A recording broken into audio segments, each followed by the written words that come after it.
உலக பட்டினி தினமான இன்று உணவின்றி தவிக்கும் ஏழைகளுக்கு ஒருவேளை உணவு வழங்க வேண்டும் என்பதன் அடிப்படையில் தமிழக வெற்றிக் கழகம் சார்பில் கோவை, சூலூர், சோமனூர், கருமத்தம்பட்டி போன்ற பகுதிகளில் மாவட்டச் செயலாளர் பாபு அவர்களின் ஏற்பாட்டில் 500க்கும் மேற்பட்ட பொதுமக்களுக்கு ஒருவேளை உணவு வழங்கி சிறப்பித்தனர். இவ்விழாவில் தமிழக வெற்றிக் கழக தொண்டர்களும் நிர்வாகிகளும் ஏராளமானோர் கலந்து கொண்டனர்.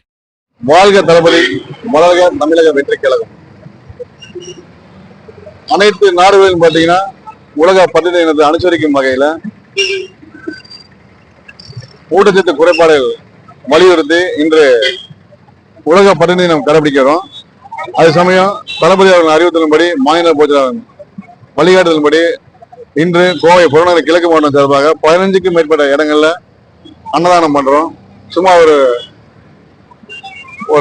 30,000 பேருக்கு மேல அது பயனடைகிறாங்க. இன்னைக்கு ஒரு 15க்கு மேற்பட்ட இடங்கள்ல அன்னதானம் பண்ணிட்டு இருக்கிறோம். இப்போ இந்த இடம் Sulur bus stand, Sulur GH, Pappampatti பிரிவு, பாப்பம்பட்டி, சுல்தான்பேட்டை, சோமனூர், சாமலாபுரம், இப்படி பல்வேறு இடங்கள் நம்ம 15 இடங்களை பண்ணிட்டு இருக்கிறோம்.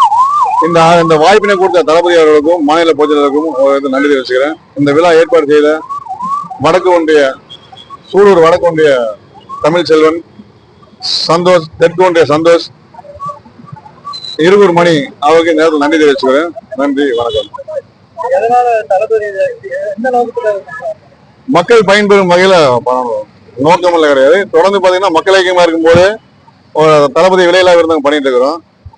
அது இன்னும் வரைக்கும் நடைமுறையில் இருக்குது. இப்ப தமிழக வெற்றிக் கழகம் ஆயிட்டோம். மக்களுக்காக நம்ம நற்பணி செஞ்சுட்டே இருக்கிறோம். மக்களுக்கு தேவையில நம்ம பூர்த்தி செய்வோம்.